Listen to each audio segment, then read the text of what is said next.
everyone, and welcome back to my channel. This is Reverend Chrissy Ball. Some of you may still know me a little better as Claire Lachat. Today I'm bringing you a message that's been building for months. Full disclosure, this is partially scripted. The reason for that is that there is a lot to cover, and most of it I channeled or pulled cards on before starting this video. This reading is a combination of channeled messages that I received recently, along with some initial cards that I pulled and did confirm what's coming through. I will also be pulling some cards today. That being said, Hades came forward with a powerful download that several pantheons are becoming more selective about their energy and setting boundaries with their followers. The message I received is that these deities are emphasizing boundaries with their followers, emphasizing sincerity and authenticity. They're shifting their openness, meaning that casual or trend-based connections may not be as accessible as they once were. This change is about creating space for true, heartfelt devotion and discouraging any superficial engagement. To give you a clearer picture, here's the message that came through in as much detail as possible. Recently, I received a download from Hades that confirmed the Greek pantheon's frustration with people claiming to work with them for the sake of trends rather than genuine devotion. And it's not just the Greek deities. This message pointed to several pantheons shifting their expectations of followers. They're becoming more intentional with how they lend their energy, essentially requiring a real, heart-centered relationship rather than a casual or fleeting interest. What this means is that these deities are setting boundaries that protect the integrity of their connection. They're actively encouraging followers who are ready to go deeper, who come forward with respect, and who are willing to establish a true, lasting connection. For those who approach them without sincere intention, they're closing that door firmly. The initial card pulls, the Ace of Cups, Two of Wands, and Four of Pentacles, echoed this shift. There's an invitation for followers who choose a more committed path, and it's clear that these deities will not support casual or insincere devotion. In short, these pantheons are calling for authenticity. If you're looking to connect with these deities, they're asking for it to be with true respect and reverence. For those already dedicated to their path, this may be a reminder to go even deeper and hold space for the connection. They are collectively emphasizing the value of true devotion, actively weeding out superficiality to ensure that only genuine relationships thrive.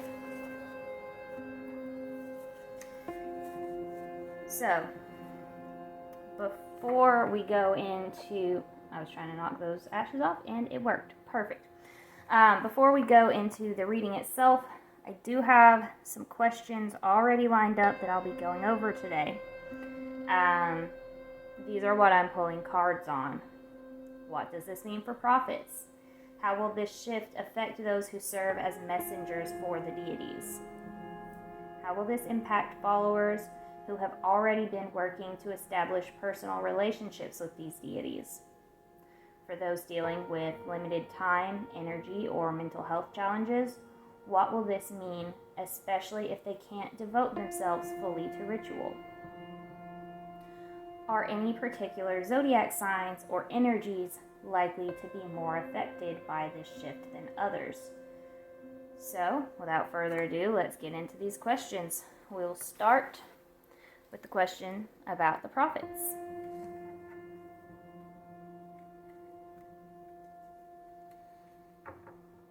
Oh man, you know what I forgot to do?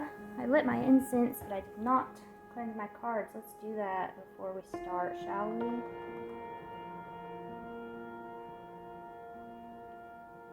For anyone wondering, this is dragon's blood incense, and it smells amazing. Go ahead and some other tools.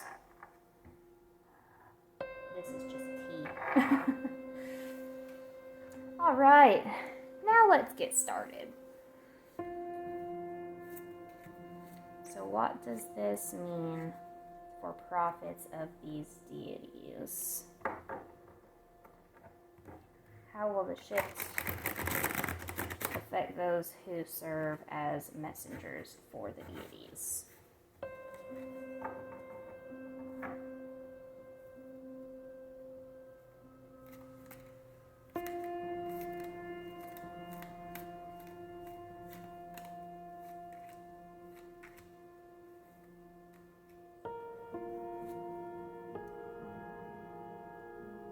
Put those over there so I have a little room. Let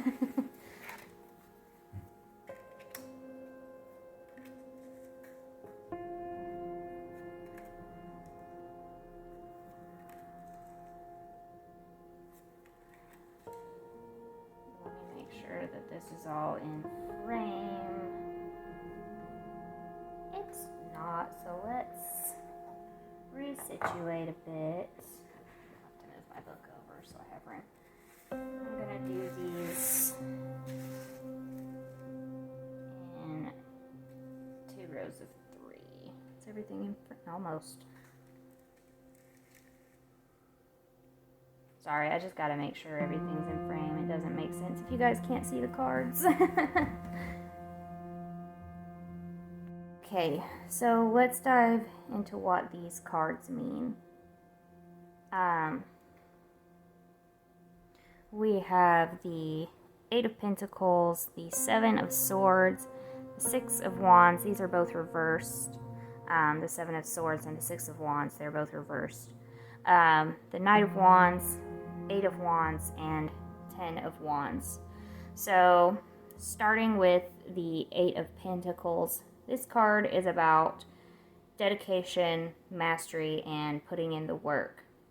For prophets, this means the deities are asking for a renewed commitment to their roles, more time, energy, and focus on honing their abilities. There is a strong call here for prophets to be fully invested in their path, working seriously on their craft and showing deep dedication. Next, we have the 7 of Swords reversed. In its reversed position, this card speaks to honesty and transparency. Prophets are being guided to approach their work with integrity, avoiding shortcuts or any kind of deception. The deities are emphasizing clarity and truth. They want messages shared to be genuine and unclouded, so alignment with authenticity is crucial. Then there's the 6 of Wands reversed. This card suggests potential setbacks, a lack of external recognition. Prophets may find their path challenging, and it could be a test of faith. The deities seem to be saying that prophets need to stay committed even when they aren't celebrated or supported by others. It's a reminder to stay focused on the mission without seeking applause or validation from the outside. The Knight of Wands brings in energy of passion and courage. Despite the challenges, prophets are being encouraged to stay motivated and approach their roles with a sense of adventure. The deities may be asking their prophets to bring enthusiasm and a bold spirit into the work, ready to tackle new and even unexpected challenges with resilience. With the 8 of Wands, we see rapid momentum and clear communication. Messages and spiritual insights may come quickly, with prophets experiencing an increase in spiritual activity. The deities are signaling that swift, direct communication will be important, and the prophets will need to be adaptable and prepared for fast shifts. Finally, we have the 10 of Wands. The 10 of Wands speaks to carrying a heavy load or responsibilities. This indicates that prophets may feel the weight of their role more intensely, taking on multiple spiritual responsibilities or managing demanding tasks. There's a need for persistence and resilience here, as prophets are being entrusted with larger responsibilities and will be balancing these spiritual burdens and strengths. I'd say overall, the deities are asking prophets to bring renewed dedication, skill, and integrity to their work. There may be challenges, and prophets might feel the weight of their responsibilities without external validation. But this shift calls for courage, resilience, and ability as prophets step into their roles with renewed purpose and focus. So, the next question on my list here, now that we have covered the prophets, sorry, this incense is all jacked up at the bottom, but that's fine, will do. Anyway, how will this impact followers who have already been working to establish personal relationships with these deities? That's going to be our next question.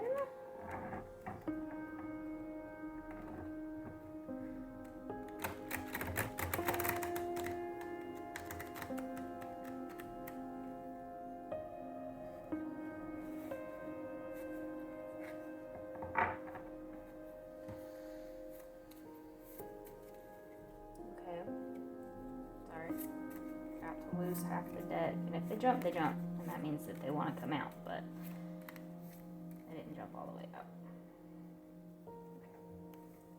Let's see.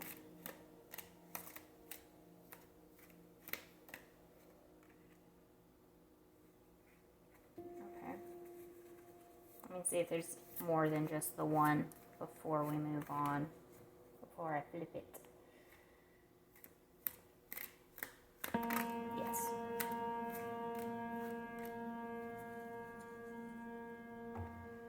Okay, this one landed face up, so it's first. Let me make sure these are in frame. Yes.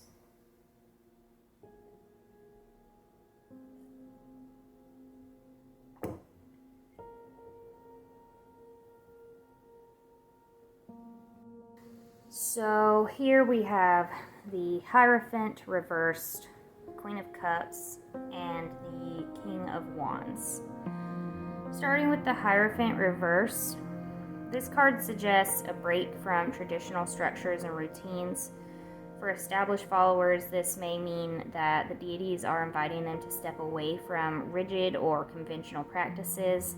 Instead, followers might be encouraged to forge a more unique, individualized path, something that reflects their own understanding and personal connection to the deity rather than strictly following set rules or formal traditions. This shift could be about personalizing and deepening their practice in a way that feels authentic to them. Next, we have the Queen of Cups. This card is all about emotional intuition, compassion, and inner wisdom. For followers who already have a strong foundation, the deities seem to be encouraging an even more intuitive approach. The relationship may become more heart-centered, with followers relying on their intuition and emotional understanding to connect. This could mean following one's instincts and rituals and offerings, emphasizing a deeply personal and caring connection that goes beyond just the physical actions. And then finally, we have the King of Wands. This represents vision, leadership, and inspiration. For these followers, the deities may be pushing them to take one more leadership role in their spiritual path. They may be approaching their work with confidence and courage. The King of Wands suggests that followers who are already committed could be called to step into a more active role, maybe even guiding others on a similar path or leading by example by their practices. It's about embodying the passion and commitment they've developed and using that energy to inspire or support those around them. So more or less just taking people under their wing, bringing on more responsibility. So in summary, the shift invites followers who have already built relationships with these deities to break free from traditional practices and approach their work with greater intuition and emotional depth. They may be called to lead, inspire, or set an example for others, demonstrating what true personalized devotion looks like. The deities are asking for a deeper, more authentic connection, and these followers may find themselves taking a more active, empowered role in their spiritual journey.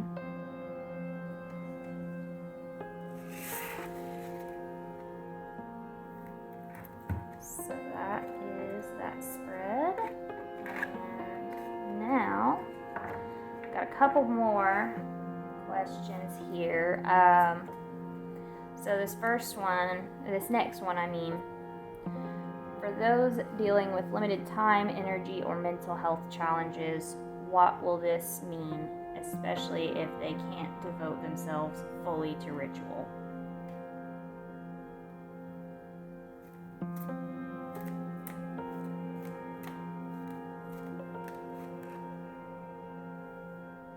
Okay, because that one and that one also want to come out.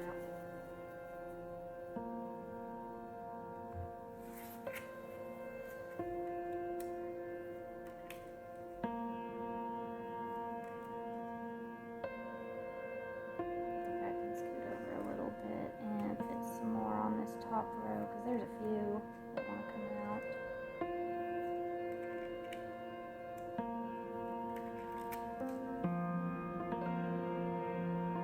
Anything in frame? Good. So here we have the Ten of Swords, Three of Pentacles, Eight of Pentacles reversed, Seven of Wands reversed, Three of Cups reversed, the Emperor reversed, and the Knight of Pentacles. Starting with the Ten of Swords, this card speaks to exhaustion, overwhelm, or even a sense of defeat.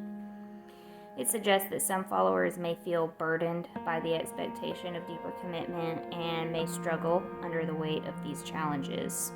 For those already facing challenges with energy or mental health, it's essential to be mindful of limits. This card encourages followers to be gentle with themselves and recognize that it's okay to step back if the expectations feel too heavy. Next, we have the Three of Pentacles.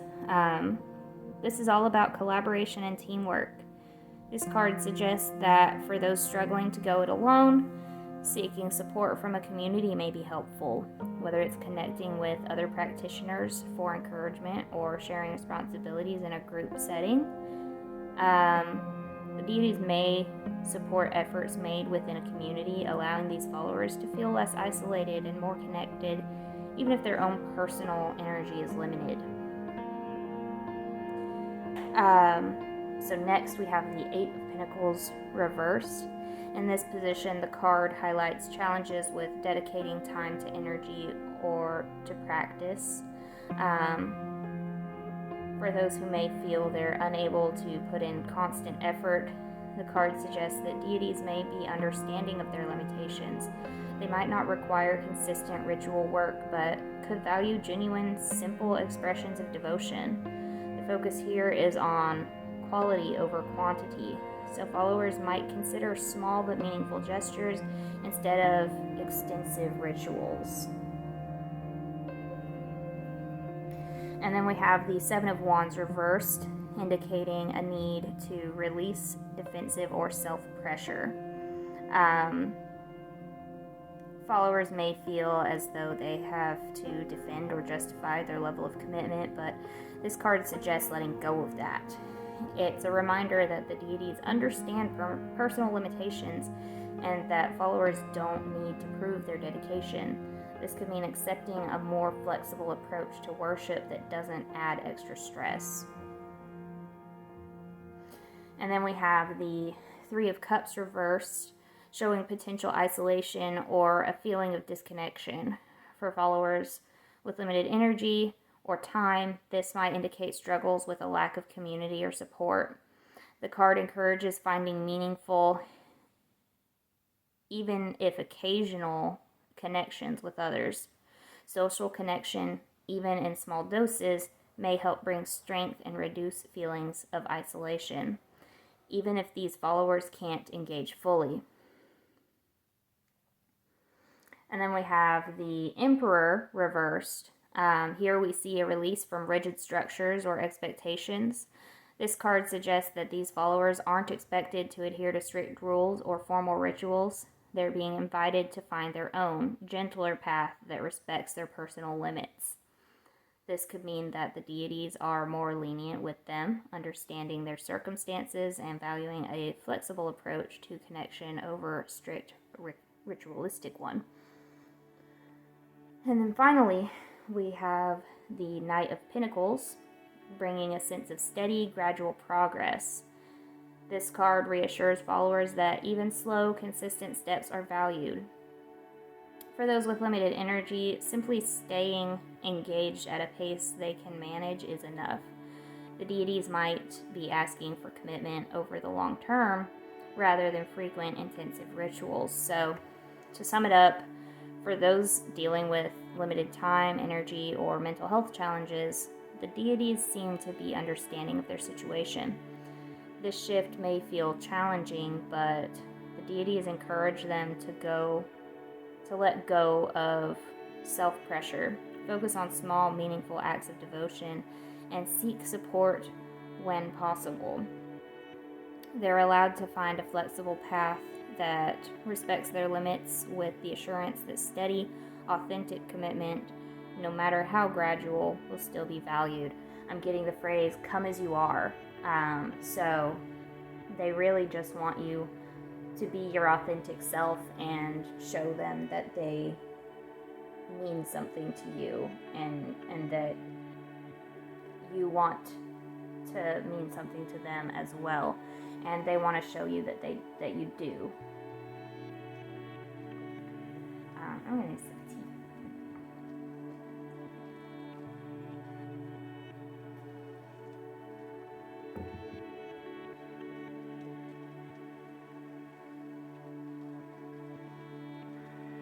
Sorry, the ashes building up bugs me because I'm afraid they're going to tip over the side and get all over my table, my desk. Anyway, so final question here that I have planned is, are any particular zodiac signs or energies likely to be more affected by this shift than others? So what I really want to do here is kind of go into a zodiac reading.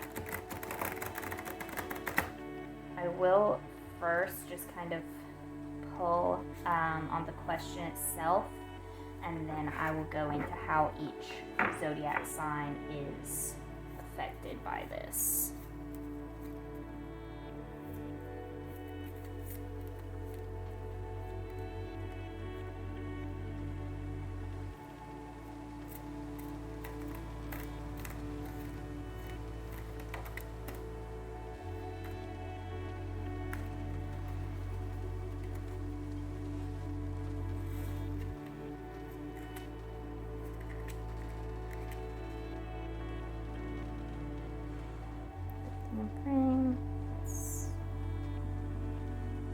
So here we have the Tower, Strength reversed, Ace of Pentacles reversed, and the Eight of Cups.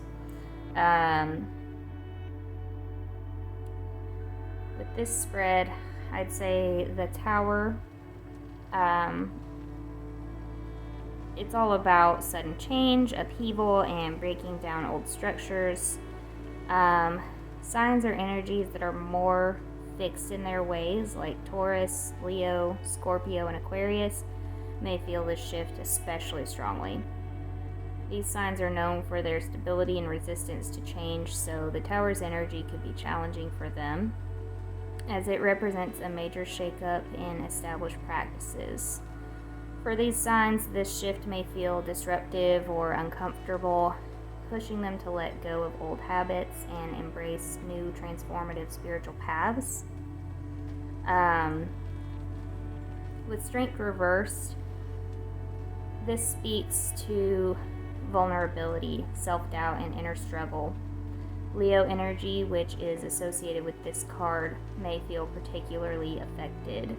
Leos may find this shift challenging to their usual sense of confidence and personal power.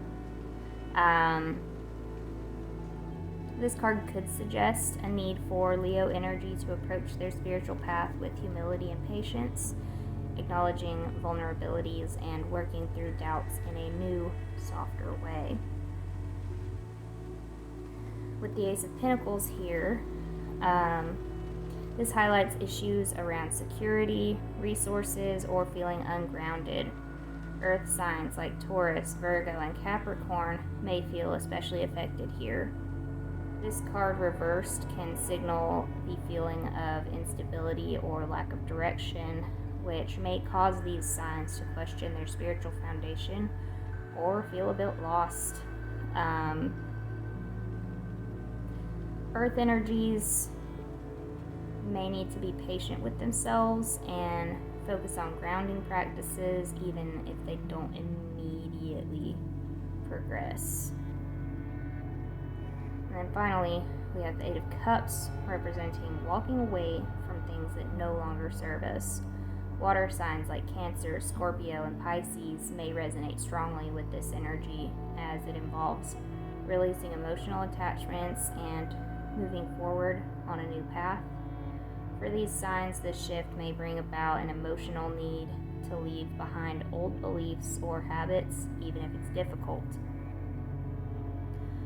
Water energies are being called to let go and trust energy, embracing the unknown and allowing themselves to evolve.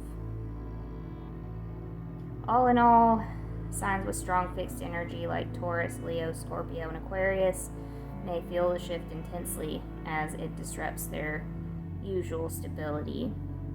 Leo and the other fire signs may face vulnerability challenges, while earth signs might struggle with feeling ungrounded or uncertain. Meanwhile, water signs are being encouraged to release old emotional patterns and open up to new paths. Each group may face different challenges, but ultimately, this shift invites all signs to break out of their comfort zones and approach their spiritual journey with fresh perspectives.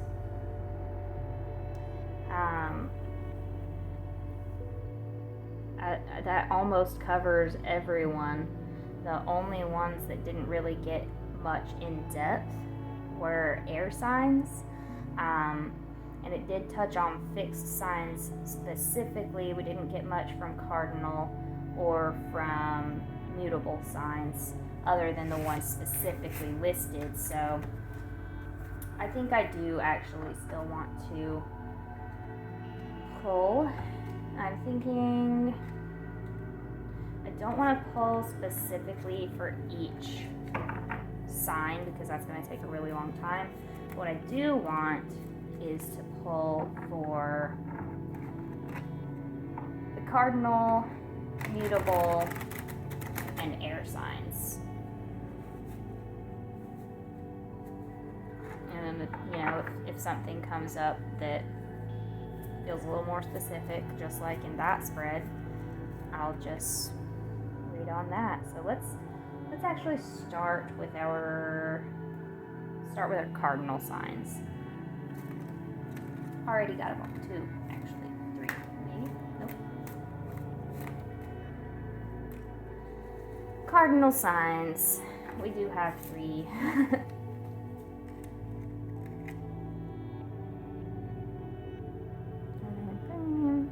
Yes. So, starting with the Sun reverse, this card suggests a potential struggle with self-confidence or clarity. Cardinal signs who are usually self-assured and decisive might experience periods of doubt or feel blocked from their usual optimism and sense of direction. Specifically Aries and Capricorn.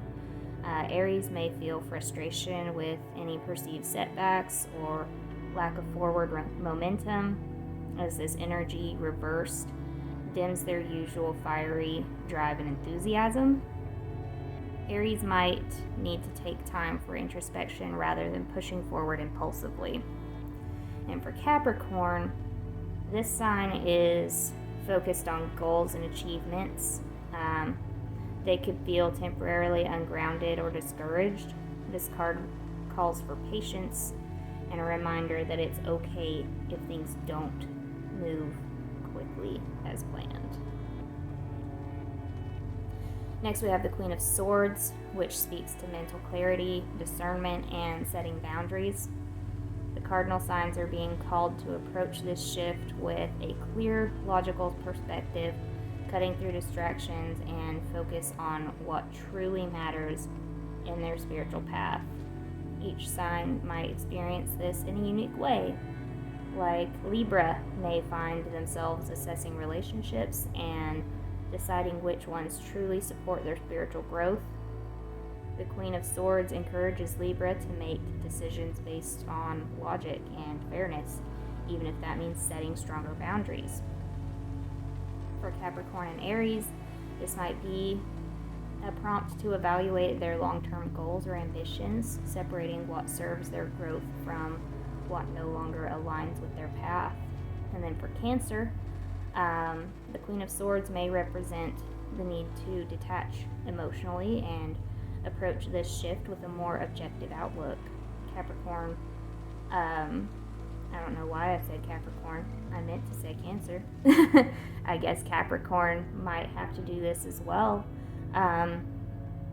But you guys might feel called to make tough decisions about your commitments, balancing compassion with clarity.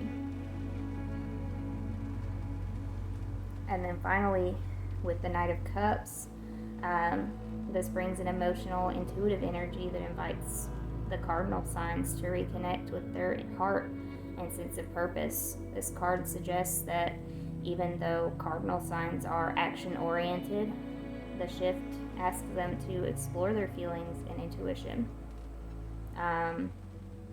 Cancer might feel this energy pretty strongly as the Knight of Cups aligns with their natural intuition. Cancer is being encouraged to trust their emotional insights and follow their inner guidance, especially in spiritual matters. Libra might find themselves balancing emotional expression with their logical side, allowing the heart to guide their decisions without neglecting reason. And then finally, Aries and Capricorn might find it challenging to slow down and connect with their feelings, but the Knight of Cups reminds them that spiritual growth also requires vulnerability and emotional depth. So these signs may be invited to embrace a gentler, more receptive approach to their journey.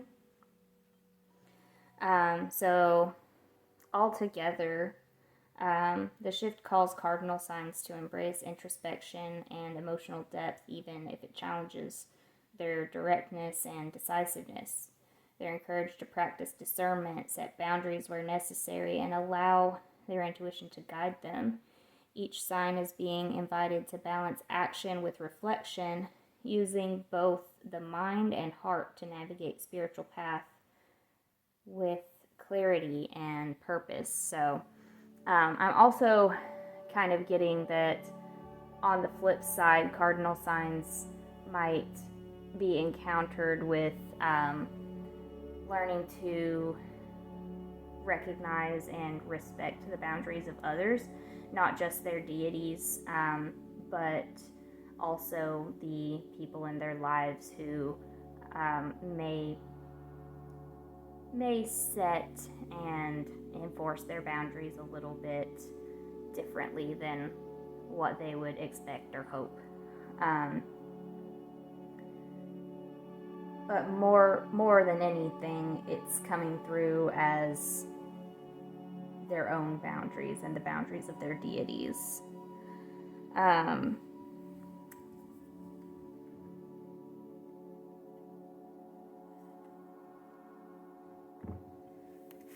So now we'll go to the mutable signs.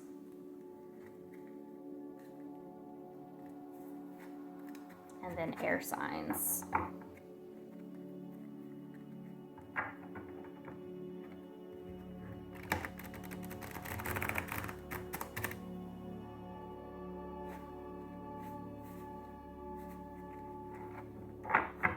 I do love the way that the energy is flowing today. Everything's coming through very clearly. I love it. We do have some volunteers there in the middle of the deck. Let's see if we've got any more. Yep. Big one for mutables. Oh my goodness.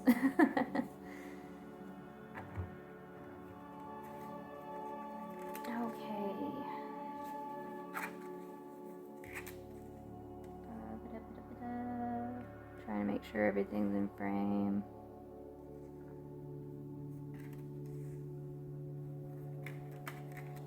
Is it? Okay.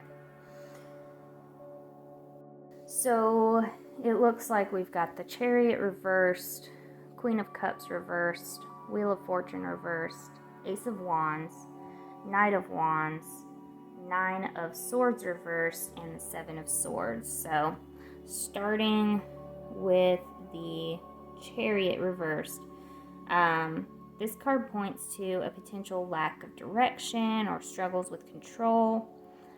Mutable signs may feel more scattered or uncertain, finding it difficult to focus on a clear path in their spiritual practice.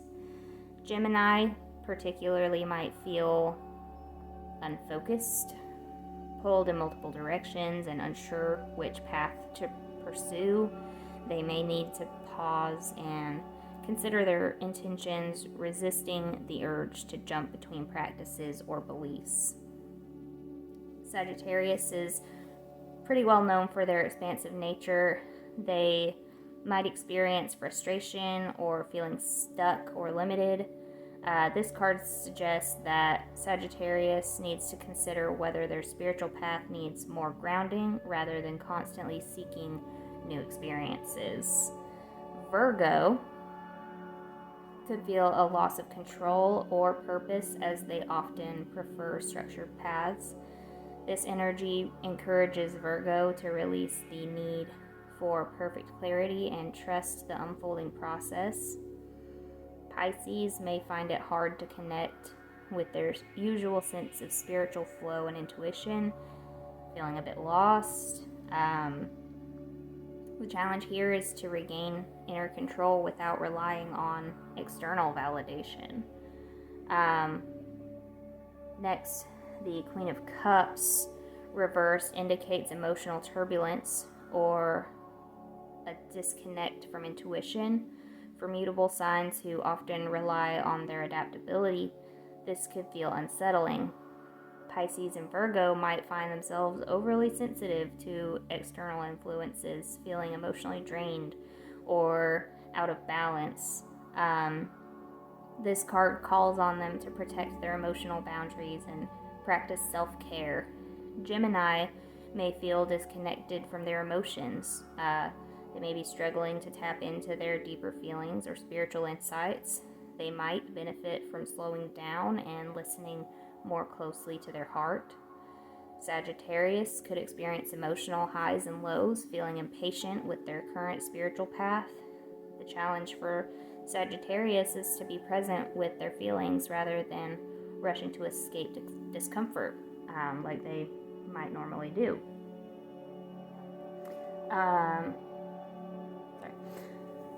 Then we have the Wheel of Fortune reversed. And this suggests delays, resistance to change, or feeling stuck in cycles. Mutable signs who typically thrive on movement may feel blocked or frustrated by circumstances out of their control. For example, Virgo and Gemini might struggle with accepting setbacks or delays, feeling as though their usual adaptability isn't helping them move forward. They're being asked to trust in timing and allow the cycles to unfold naturally. While Pisces may feel as though they're reliving old emotional patterns, sensing that they're unable to break free from certain spiritual or emotional cycles. They're encouraged to reflect on the lessons that these patterns offer. And then finally, Sagittarius could feel trapped or restless as their usual sense of adventure feels restrained. This shift invites Sagittarius to practice patience and surrender to their life's rhythms. With the Ace of Wands and the Knight of Wands, wow, I cannot talk today. With the Ace of Wands and the Knight of Wands, bringing dynamic energy and excitement.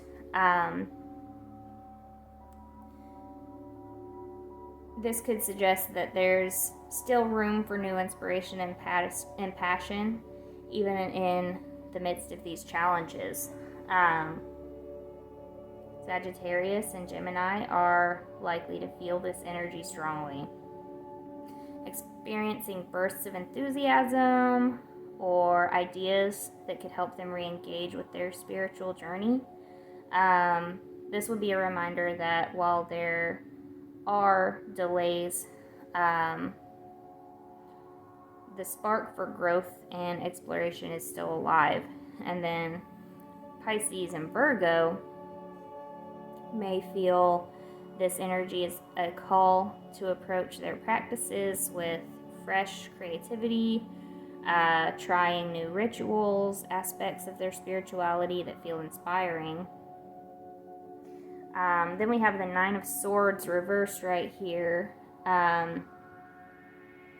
This speaks to the release of anxiety or worry, suggesting that mutable signs might be encouraged to let go of their fears and trust in the process. Gemini and Pisces, for example, might feel relief from overthinking or fear, allowing themselves to find peace in accepting what is. This card encourages them to quiet their minds and embrace their spiritual journey without self-doubt. Virgo could experience a lessening of their inner criticism, realizing that they don't necessarily need to have all the answers immediately. That's one that I personally have struggled with for a long time. And then Sagittarius may find comfort in letting go of pressure. They may end up embracing a more open and relaxed approach to their spiritual journey. And then finally we have the Seven of Swords. This would suggest the need for caution, discernment, or strategic thinking. For mutable signs, this could mean being careful about who or what they trust in their spiritual journey. Gemini may need to guard against distractions or avoid spreading themselves too thin, choosing instead to focus their energy carefully. Virgo is encouraged to assess what truly serves their path and release what doesn't align with their higher purpose.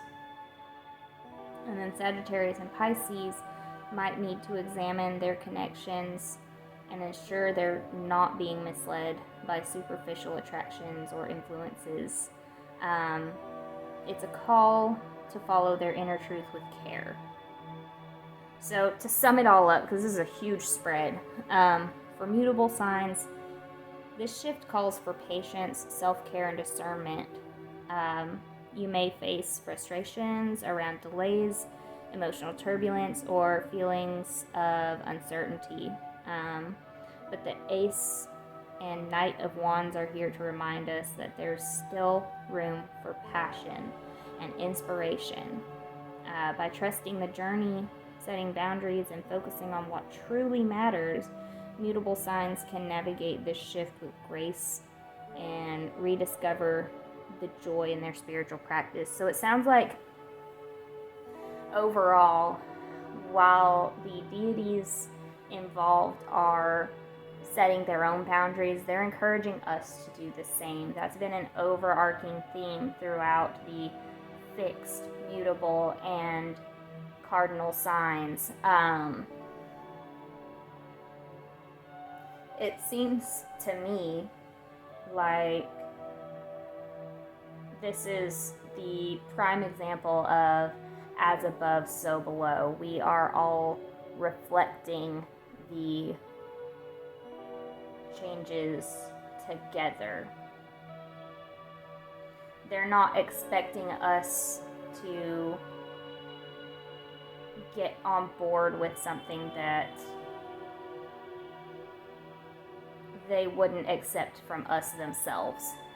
I don't know if that makes sense to most of my viewers, but to me it means that they are leading by example in showing you what you are worth.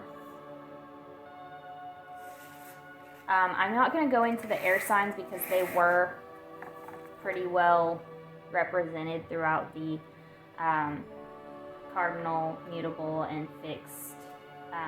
By the end of it, they all did pretty much get brought up. If you were skipped, I think the only one, I don't even think anybody was skipped. So I think we're okay. So I'm going to move on to the last part of this video, which is signs, offerings, and practices for each pantheon. So I have dived into the card pulls already, but I want to share some insights, some signs that the deities involved with shadow work and responsibility may be reaching out. I'm also going to go over some of the offerings they appreciate and the types of practices they enjoy seeing in the lives of their followers. So we're going to start with the Greek pantheon, the ones that really set this in motion. So Hades is the one that this download came from, and that I believe is just because we work closely together and he knew that I would recognize the signs from him, so he decided to be the messenger here. So Hades, when working with him, when seeking out signs from him, look for symbols like keys, pomegranates, or coins, as these represent his connection to the underworld. He favors dark fruits and small coins as offerings and appreciates reflection on life cycles and rebirth. Persephone, her signs include flowers, particularly narcissus, which is what are they called? I can only think of the scientific name, trumpet narcissus, which is a daffodil. Sorry, had to think of that. And seasonal imagery. Fresh flowers and pomegranate seeds are ideal for offerings. She enjoys practices that honor life cycles and seasonal transitions. Nemesis, she's all about justice symbols like scales and swords. These are the things that would indicate her presence. She appreciates offerings like black candles and values practices that uphold fairness and balance. Hecate, torches, crossroads, and dogs are common signs. She favors offerings like candles, garlic, or herbs, often left at crossroads, and she supports shadow work and introspection. Aphrodite, look for shells, doves, and mirrors. She appreciates honey, roses, and perfumes, and enjoys practices of self-love and compassion. Now we'll do the Norse pantheon. Hel, she's the goddess of the underworld and the dead. Look for bones or symbols of transformation. She appreciates simple offerings like stones, soil, or bread, and values practices that embrace life cycles and resilience. For Odin, you'll see ravens, wolves, or runes. These are signs of his presence.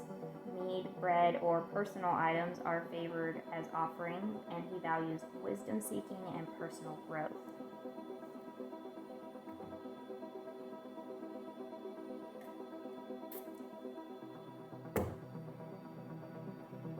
For Loki, foxes, flames, or sudden changes are indications he's near. I personally also get spiders a lot from Loki, or just generally pests, so just like bugs. He appreciates candles, red or orange, and supports practices that embrace adaptability and humor. He loves a good prank. He absolutely loves a good prank. I'm also getting that he loves his depiction in Marvel.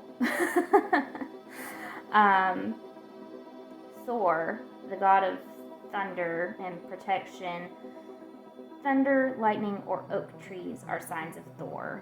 Offer beer, bread, or small tokens of strength. He favors acts of protection and strength building.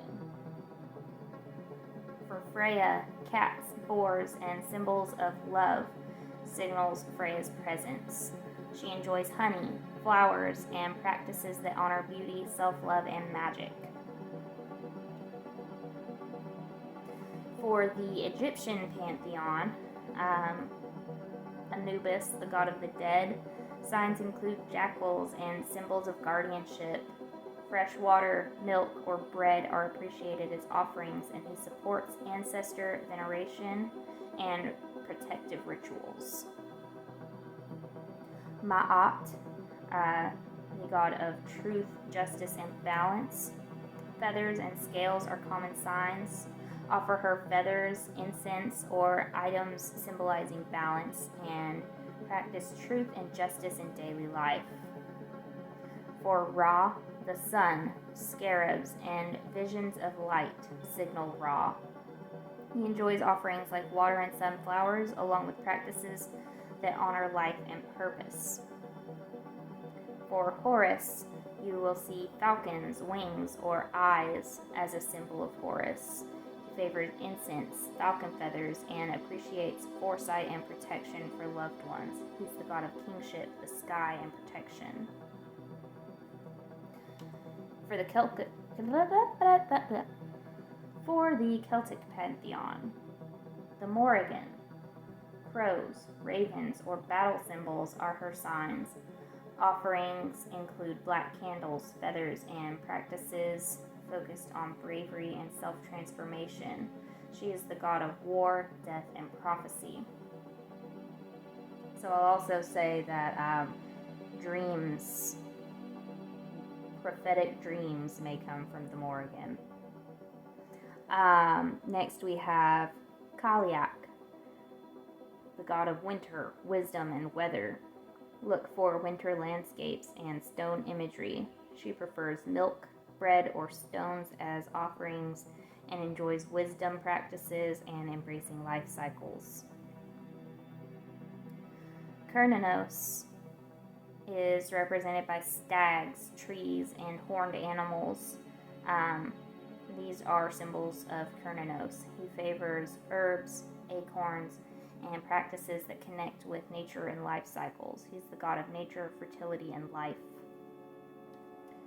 For the Christian pantheon, Jesus Christ, look for symbols of fish, crosses, or light. He appreciates bread, wine, and acts of charity as offerings, favoring practices centered around compassion and forgiveness. He's the god of compassion, salvation, and redemption. The Virgin Mary, roses, doves, or stars are common signs. She enjoys offerings like white candles, flowers, and acts of kindness or service. She's the goddess of purity and motherhood, or I guess the patron saint of those things. And then the Archangel Michael. Signs include swords, scales, and the color blue. He appreciates incense, protective crystals, and practices focused on courage and strength. He is the archangel of protection, justice, and spiritual warfare. A lot of prophets will be hearing from him this year, honestly. Already hearing from him, some of us. For Brujeria, saints. Signs of saints include crosses, holy water, or roses. White candles, bread, or holy water are appreciated as offerings, and they favor gratitude and kindness.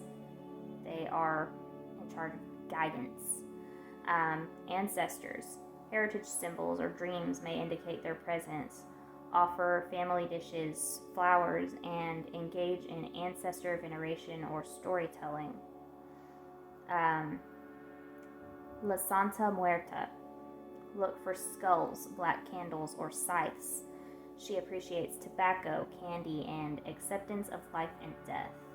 She is the, I guess, patron saint is the way to, is what she would be called, of death, protection, and transformation. For the Roman pantheon, Pluto, very similar to Hades in the Greek pantheon. Symbols of the underworld like coins or dark stones are his signs. He appreciates dark fruits and coins, favoring reflections on life cycles in your everyday life. Minerva, she would be the equivalent of Athena in the Greek pantheon. Her signs are owls, armor, and olive branches, signaling her presence. She appreciates offerings of olive oil, small tools, and practices of skill building and protection in your everyday life. Vesta, goddess of the hearth, home, and family. Hearth, candles, and home are symbols of Vesta. She favors simple meals, candles, and practices that promote harmony. She also is very much associated with truth. For Lady Venus, look for roses, seashells, and doves. She enjoys offerings of honey and roses and practices of beauty and compassion. Her Greek counterpart would be Aphrodite. And then finally, the infernal divine. For Lucifer, look for flames, mirrors, or enlightenment symbols. He favors white or black candles, knowledge symbols, and practices that embrace self-empowerment. He is the archangel of enlightenment, knowledge, and desire. For Lilith, look for owls, snakes, or the moon to indicate her presence. She favors dark wine, roses, and self-care practices that foster independence and confidence. She is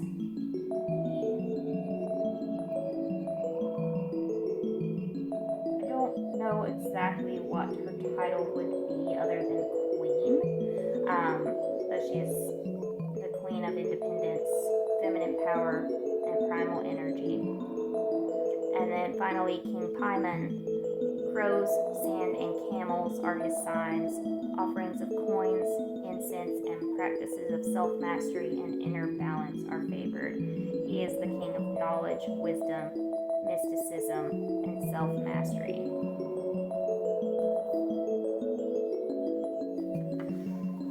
And finally, our closing script, which is just my outro. Thank you so much for joining me today for this reading and for diving into these powerful messages from the deities and the pantheons reaching out to us. If you're interested in a private reading or looking for more personalized guidance, you can reach me by email at lachatclairvoyant@gmail.com or schedule directly through my scheduling site, thevioletflame-divine-healing.as.me/LachatDivination. This all is going in the description of the video.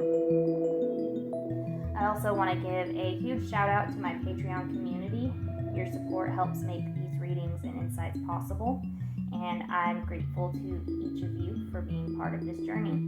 If you're interested in joining, you can find me at patreon.com/thevioletflamedivinehealing. And don't forget to check out my podcast, Tassio Talk. It's a space where we explore spiritual questions, divination practices, and connect with others on the path of spiritual discovery. You can tune in on Spotify, and that's it for now, but it's also available on my Patreon for early access, and I will be